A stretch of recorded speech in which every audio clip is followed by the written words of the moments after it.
Hello and welcome to another episode with Infinitely Gem and Tea. I'm Gem. I'm T. And we had left off talking about spirituality versus religion. So this is part two of our discussion on spirituality. And, I wanted to touch on, my observation or my opinion perspective on religion and spirituality. And I think that I respect everyone's beliefs. And for me, religion is more about, how you connect with, source, your higher source, and a lot of these rules and expectations and guides that are given in these, specific religions. And I know that there's thousands and I won't get into them specifically, but for me, when it comes to spirituality, it's a personal relationship with your higher self and your connection with God, creator, source. Whatever you would, in some religions it's Allah, but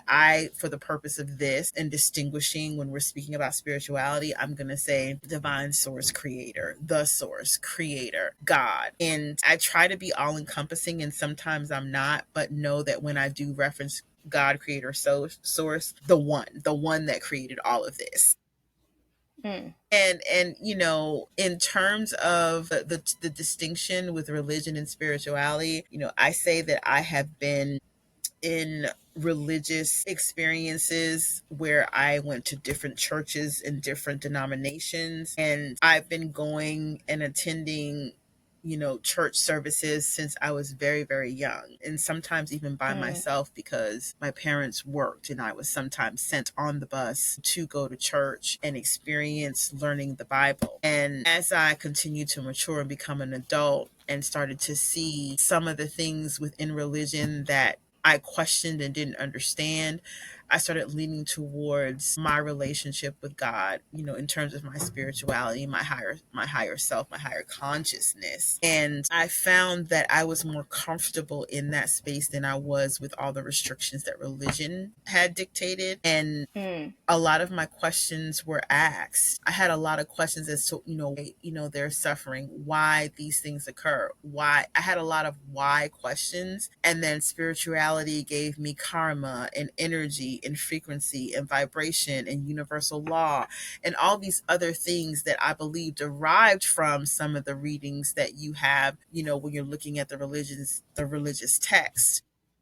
Mm. Not that I'm a, theology major or scholar or anything like that. Disclaimer. However, you just really start to notice and use your critical thinking when it came to some of the things that were written in these religious texts. You start to question why they were written that way, why it was always male centered and patriarchal. So, in reference to some of the things that I used to study. And I still, read the Bible to this day and look at some of the teachings and, the wisdom that comes from it. One of my favorite books in the Bible is Proverbs, and then Psalms, and then the other, but mostly Proverbs and Psalms, and the wisdom like that Solomon had, and all these other persons in the Bible, the way that they were depicted, the wisdom of how they discerned different things and different scenarios and the teachings from that. So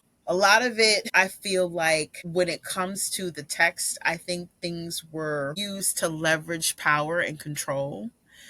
And Mm-hmm. spirituality is different, where it gives you the freedoms and gives you some practical explanations on some of the questions that you may have as to why certain things occur. And it also led me to be of the understanding with energy of the planets and energy signatures and frequencies, and of course Reiki with the chakras. It really helped me to use those tools and leverage them for my own well-being, my health and wellness. So, and part of the thing that I've done, I did take health and wellness, and Reiki was one of the things, and Tantra and yoga and all of these other tools that are out there for us to live in this experience and have better experiences when our body is in a health and wellness harmonious state. It's just been so incredible. So that's my perspective on religion versus spirituality and how I am leaning more towards my relationship with source, connecting with my higher Mm. consciousness, and connecting and tapping into the energy and my intuition when I'm needing to take action with certain things, or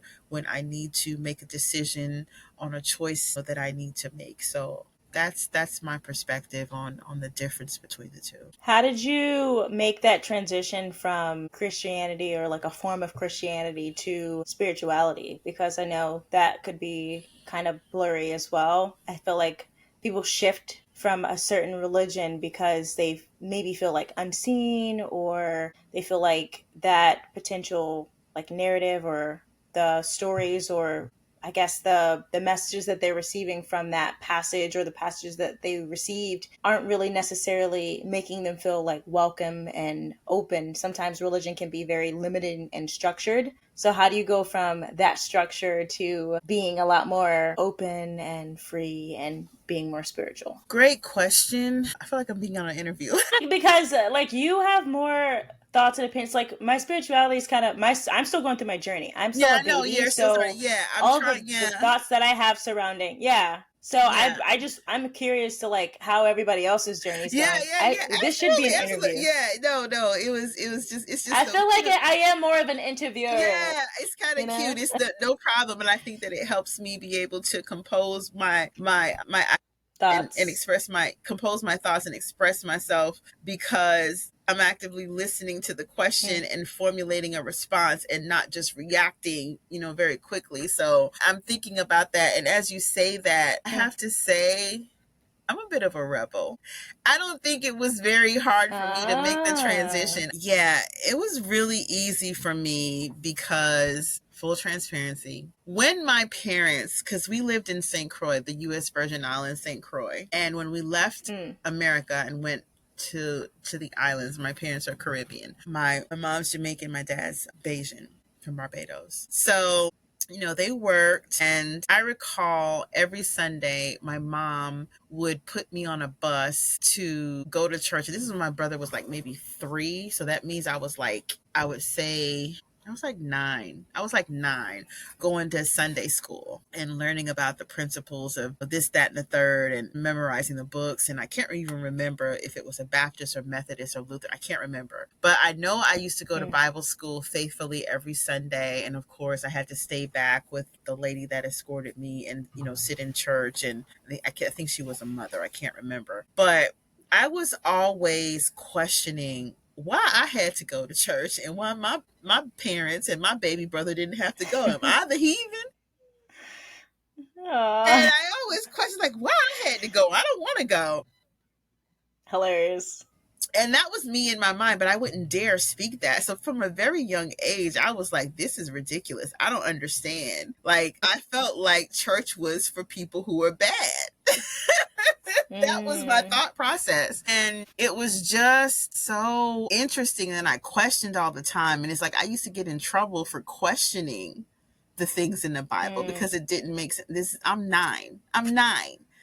And I'm asking these philosophical questions, and the Sunday school teacher is getting frustrated with me because they really can't answer because I'm asking these existential questions, challenging their authority. So I think from a very early age, I always was that person that challenged. And I don't think it was very hard, but I think I continued on in church, hoping something would happen, hoping something would be. I always had this feeling like maybe if I stay long enough, I'll get it. And I mm, just would question and question and question, and then I stopped questioning and just was listening. And I feel that that's part of what ended up having me start being receptive of accepting things as what they were and not questioning, and stop using critical thinking. And I was mm, always really just ahead of I was really so much more mature. So to keep me out of trouble, I kept quiet. But I did rebel in my head a lot. And mm, things just didn't add up and it didn't make sense, and I couldn't figure out why.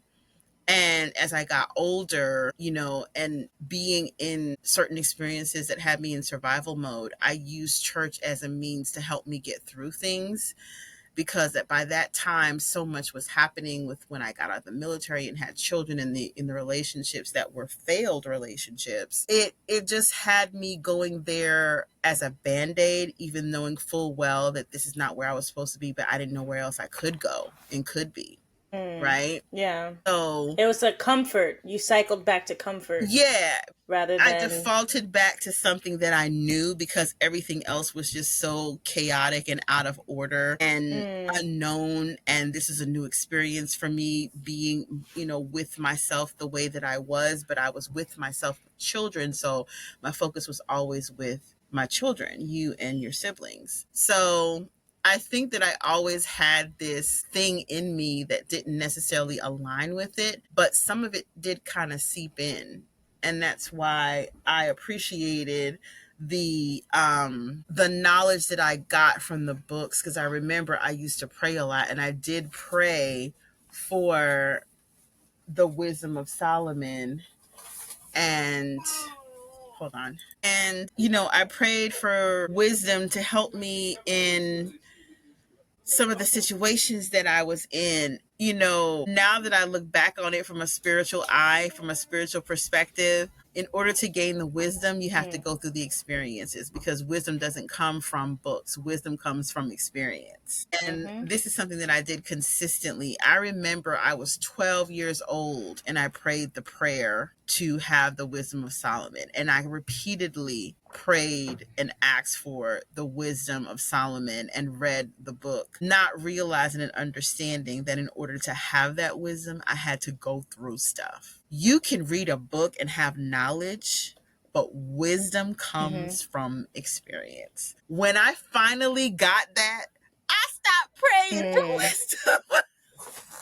So just thinking and looking back on that, it's hilarious that, and it's like, no, in my heart of hearts, in my mind, body, and spirit, that those Mm. experiences had to occur to get me to this space right now. Like, seriously. You know what's so funny? I'm not gonna lie. Right when you were talking, I was making a note in my. I don't have any books around me. When you said wisdom comes from experience, I was like, "Yo," and knowledge comes from books. I had like a little thing in my head, so I was making a note of it because it hits. I was like, "Oh wow!" So like, Yeah. I don't want knowledge. I Yeah, want wisdom. wisdom. And then you have to think about it too. The people that are writing from their experiences, that's only one perspective out of how many billion on this planet. If you True. put seven, Mm-hmm. if it's a 7 billion on the planet, however many people on the planet, right? Mm-hmm. Mm-hmm. Those Mm-hmm. are however many people on the planet's perspective, because everybody Mm. comes in at different levels. Everybody comes in with different tools or Mm-hmm. leverage or parents or Mm-hmm. money.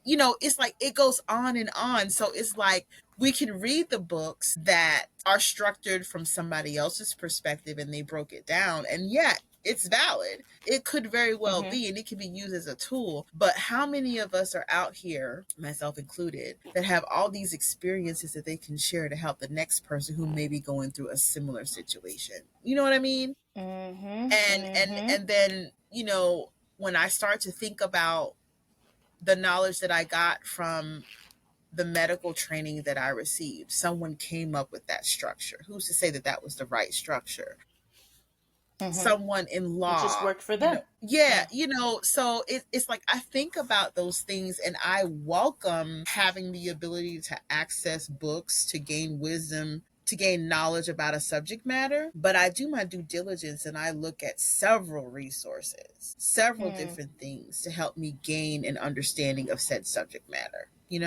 There's so Mm. many tools Mm. out there. So that's important to keep that in mind whenever you are on a certain subject matter, that that's one person's perspective out of how many.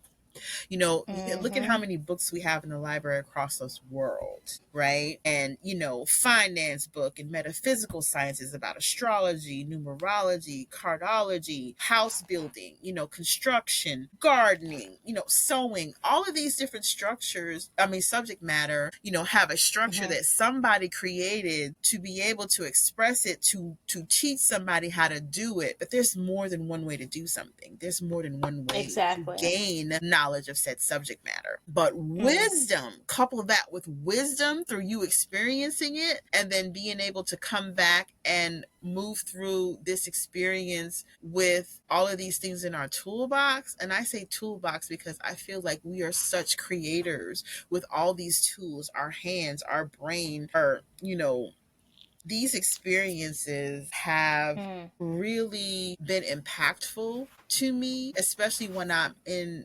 conversations with people like yourself, people who are in varying ranges of age, backgrounds, ethnically, socially. There is so many variations, and it is definitely something in my heart that people would be more open to receiving, especially when it's Mm. something productive.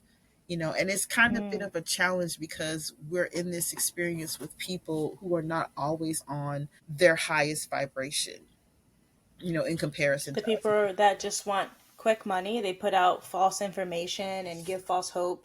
There's just so much going on in the world. It's kind of hard to. It's not hard. I think you have to put in effort, but you do have to weed through a lot of smoke and mirrors to get to the true, authentic experience. The illusion, And right? You got to be very discerning. You have to use your mm-hmm, intuition, and that's where spirituality mm-hmm, comes in. Spirituality, when you have that connection with your higher self, your higher consciousness, and you're taking the time to, be in the awareness of said mm, experience to make that experience a lesson that's, productive. mm, There are a lot of false teachings, illusions, lies, if you really want to get to it, and things mm, having, spaces where people have motives so they can mm-hmm. get further while they're pushing others down. Yeah. Speaking of motive, I did want to touch on. I know we're going to be talking about dating eventually, but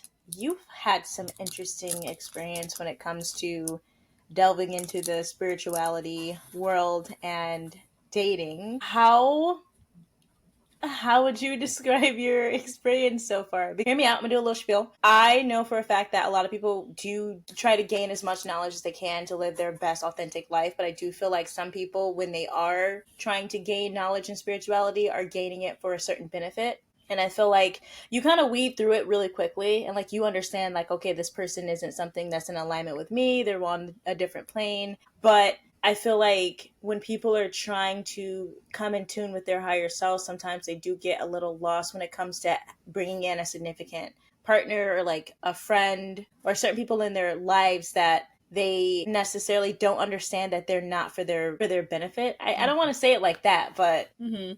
how, okay, two questions, two-part question. Mm-hmm. How has dating been for you going on this spiritual journey? And how would you describe the people that you've encountered in a sense of, are they trying to be better or are they trying to look for a way in?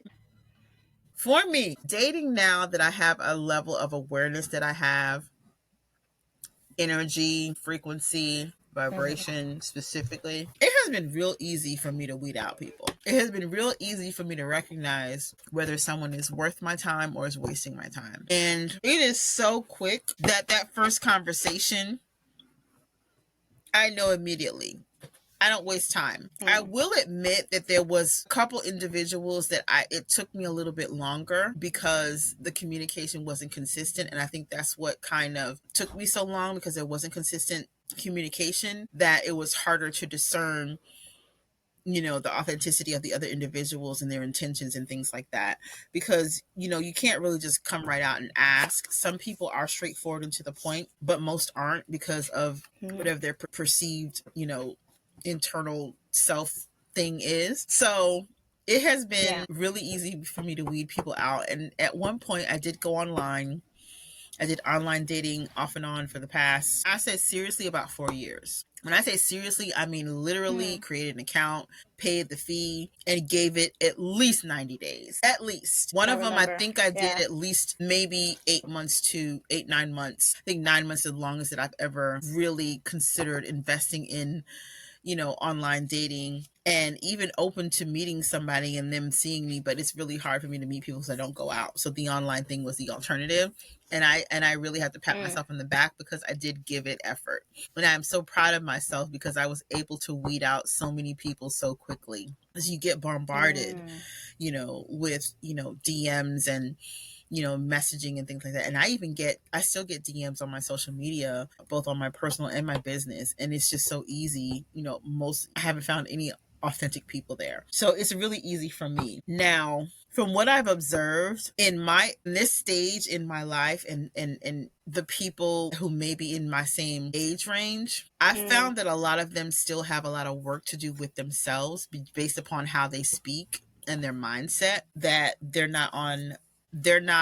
don't want to say on my level, they're not in alignment with me simply because of their mm. mindset and their inability to recognize that they have some work to do in terms of healing.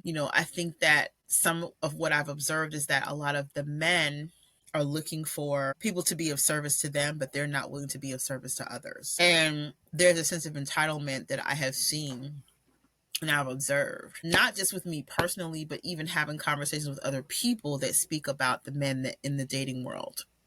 Because I have a few friends that speak So on it. the men in the dating world, from what you've gathered so far, the people that you've interacted with want to be like the dominant person, but they don't have the characteristics to be the dominant person in your life, basically. So like they want to take the lead on a lot of things, but they're not willing to give. Mm, Or is it more or less? Or is it more or less they're not willing to be of they? service. It's not even about being dominant or being a leader or anything like Mm. that. It's being of Okay. service because even Mm. leaders serve, even dominant Right. people serve.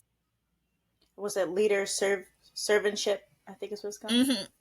Servant leadership. Servant leadership. Mm-hmm. Mm. They're looking to be mothered, babied, Mm. and not necessarily mature to be in a relationship. Even taking out finance is a big part, but even taking out the finance, the emotional maturity, the spiritual maturity, and sometimes even intellect. Now, that's just what I come across Mm. so far. A few people have gotten close, but they just weren't my person. There was a handful of people that I met that were truly someone that could be potential, but I'm not about doing potential, not at this stage. Never date on Yeah, potential. never date on potential. Never. They'd never date on You're potential gonna be because dating forever. they had all of the things that I have a list in my head, and it's not the list that you think. I'm talking about Mm. character. Is this Oh, person a communicator? Is this person willing to serve? Is this person someone that's compassionate? Is this someone that can treat somebody well? Is this person that, can have the ability to communicate and express themselves without getting frustrated? Does this person have the ability to listen to me? So these are just a few. I have tons. And I know what I set intention for, so I know it when I see it. And when I don't see it, or if I mm. see the potential and it's there and they're exhibiting the characteristics, but some element is missing, then I just leave it alone. So that's what I mean by potential. But I'm not dating on potential I anyway. will say another question. When it comes to dating, are there some characteristics that you're willing to overlook if you get certain ones? So like say he's he's loyal, but he might not be as intellectually stimulating as you are. Like, are you willing to be a little flexible, or are you standard? This is the standard, because you said you have I a long, like, a list I'm of. gonna say full transparency, the standard. The standard is the Excuse me. standard. Mm-hmm. When Mm, I mm, mm. moved a boundary or adjusted a standard, I always ended up with the short end and dysfunctional situations. I know what I'm willing to tolerate. I know what I'm willing to accept. True. Yeah. Also, this goes both Mm, ways. Whatever I'm not contributing or exhibiting that person has on their list, I'm okay with walking away. Because, mm. oh, for example, there was a scenario where I was speaking with somebody. We were, chopping it up, chopping it up, chopping it up, having a great time, great conversation. And the subject of tattoos came up. And I have tattoos. This is one of them. I have tattoos. And whatever this person's perspective is on tattoos, they just don't like women having tattoos. This person said that it was, quote, ghetto. I said, okay, you're entitled to your opinion. But okay, I never would have thought Mm. someone as intellectual as you and someone as this. I mean, I had all the praises in the world, but because I have 7 or 8, I have a lot of them. I can't remember how many I have. I have tattoos in strategic places. So the fact that he said that he made a big deal about it and he was so disappointed, I was like, okay, well, maybe this is not a good fit. And which was fine. I was okay with it because your preference is your preference. So I am always willing, Mm. by the same token, the things that I will not budge from in terms of my standards and boundaries, I accept when I don't meet the standard of other individual because I'm not attached to Mm. the outcome. I believe it's Mm-hmm. important to always remain neutral. It's great to have a relationship. It's great to be in one. It's great to have all these complementary things. Yeah, it's all well and fine. But if someone is not meeting at some point, the breakdown in the relationship is going to occur. I am happy that we found out sooner rather than later before, because it's harder, Mm. as time goes on. There is some level of comfortability that happens, but I'm still going to have this awareness and be mindful of attachments because sometimes people are not in our space for a lifetime. Sometimes they're seasonal. And I'm okay with Mm-hmm. that. Certain outcomes I'm Mm. not tied to because I know things change and things happen. And I think spirituality has allowed me to be in that space of being okay with that. And that's kind of like been my mantra. And I'm okay with that. That's kind of like my thing now Mm-hmm. because Love it. we spend so much time investing time and energy into something and a certain outcome, then one little blip occurs. If it's that important to that person that I have tattoos and he's lost attraction to me, I'm okay with that. You're not my person Mm. because the person That's a you that thing. is for me is gonna love all of this. The natural hair that's now Mm-hmm. braided, the tattoos, the scars that I have from Mm-hmm. injuries, all of the things. The person that is Mm-hmm. meant to be in my space and my environment and my experience at the time that they come is supposed to be there. And when that time comes that that person is no longer in alignment with that, then I'm okay with that too. I enjoyed the experience. I'm no longer tied to an Mm. outcome because it brings up so many different anxieties and all of these emotions that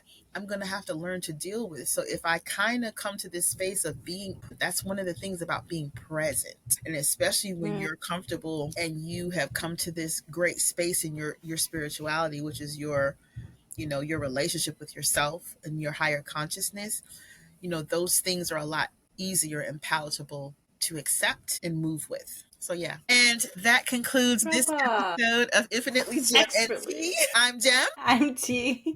We're Oh, checking out. we're checking out. We'll see you next time. Bye bye.